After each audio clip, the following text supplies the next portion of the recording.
So ayan guys, nagbabalik ulit ang Juan Miguel channel. Ayan ang aking project. Ngayon ay nagbubong na sila. Yan, nakikita niyo yan mga boss. Okay, nagbubong po sila.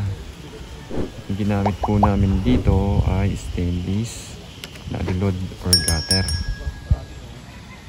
Ayan, tapos yung ginamit po namin ay Union Galva Steel. Baka naman Union Galva Steel. Sorry guys, di ko na lang kasi na-videohan yung mga materyales bago nila in-install.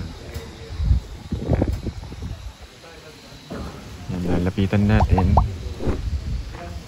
Actually, may nilagay silang insulator or insulation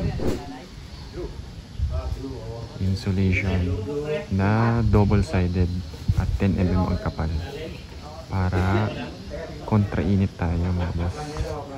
Ayan, tingnan mo naman, madilim na. Dati maliwanag yan, gawa ng wala pang ilaw. Pero ngayon, madilim na siya. Nakaka-excited matapos tong bahay. Ayan, ang pinapagawang project ko,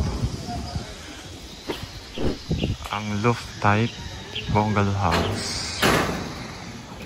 Ayan mga boss, sa ngayon yan muna nila.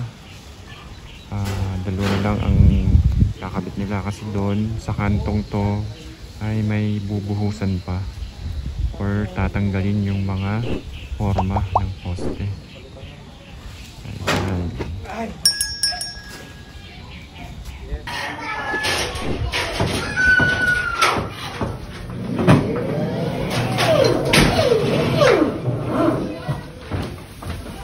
Ayan guys, tapos na ang pagbubong natin. So, papasukin na natin.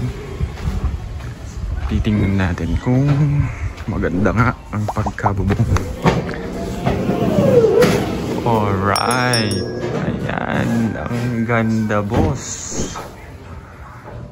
Ayan. Ayan, ito na lang ang walang bubong.